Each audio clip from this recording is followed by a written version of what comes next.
हरे कृष्णा, राधे राधे दोस्तों। माघ मास महात्म्य की जय। अब मैं माघ मास के 29वें अध्याय की कथा कहने जा रही हूँ। बोल विष्णु भगवान की जय। वशिष्ठ जी कहने लगे कि हे राजा दिलीप, बहुत से जन समूह सहित अच्छोद सरोवर में स्नान करके सुखपूर्वक मोक्ष को प्राप्त हो गए। तब लोमश जी कहने लगे, संसार रूपी इस तीर्थ राजा को सब श्रद्धापूर्वक देखो।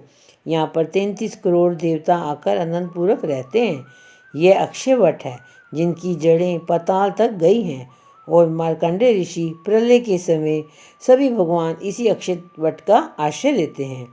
यहीं शिव जी की प्रिय भगवती भागीरथी है, जिसकी सिद्ध लोग सेवा करते हैं। यहाँ गंगा स्वर्ग के हेतु पताका है, इसका जल पीकर मनुष्य मुक्त हो जाते हैं। हे मुनि, सभी प्राणी इसी नदी को यमुना से मिली हुई पाते हैं। इसका संगम बड़े पुण्य से प्राप्त होता है। इसके स्नान से जन्म मृत्यु रूपी दावानल से कोई नहीं तपता, परंतु ज्ञान प्राप्त करके मुक्त हो जाता है। यहाँ पर स्नान करने से सभी प्राणी बिना ज्ञान के भी मुक्त हो जाते हैं। इसीलिए ब्रह्मा जी ने यहाँ यज्ञ करने की इच्छा की थी। इसी संगम में भगवान विष्णु ने स्थिर प्राप्ति की इच्छा से स्नान करके लक्ष्मी जी को प्राप्त किया। यहाँ पर त्रिशूलधारी शिव जी ने त्रिपुर दैत्य को मारा था, और प्राचीन काल में उर्वशी स्वर्ग से गिरी थी तथा स्वर्ग पाने की इच्छा से यहाँ पर ही उसके स्नान करने से नहुष कुल के राजा ययाति ने वंशधर पुत्र प्राप्त किया। यहाँ पर इंद्र ने प्राचीन काल में धन की इच्छा से स्नान किया था, और माया से कुबेर के सब धन को प्राप्त किया था। प्राचीन काल में नारायण और नर ने हजारों वर्षों तक प्रयाग में निराहार रहकर उत्तम धर्म किया था।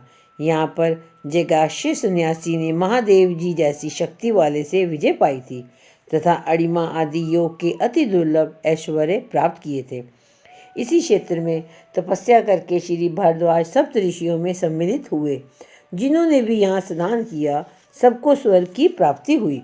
इसलिए हमारे विचार से तुम त्रिवेणी में स्नान करो। इस स्नान से पहले किए हुए तुम्हारे सब पाप नाश हो जाएंगे और संपूर्ण वैभव को प्राप्त हो जाओगे। ऋषि के इस प्रकार के सत्य वचन सुनकर सभी त्रिवेणी में स्नान करने लग गए, और उसी स्नान करने से सबकी पिशाचता नष्ट हो गई। शाप से विमुक्त होकर उन्होंने अपना शरीर धारण कर लिया।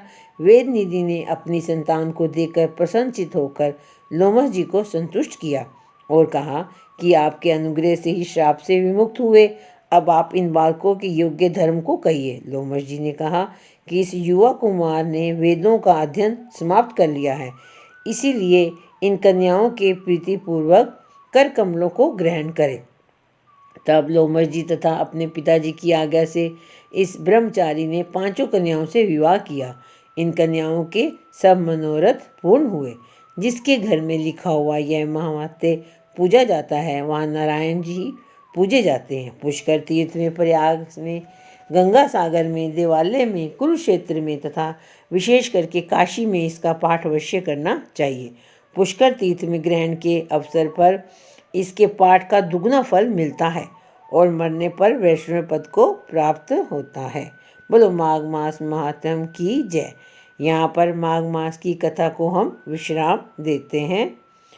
आप सबको माघ मास स्नान की बहुत बहुत शुभकामनाएं और बधाई हो। श्री कृष्ण गोविंद हरे मुरारी, हे नाथ नारायण वासुदेवा।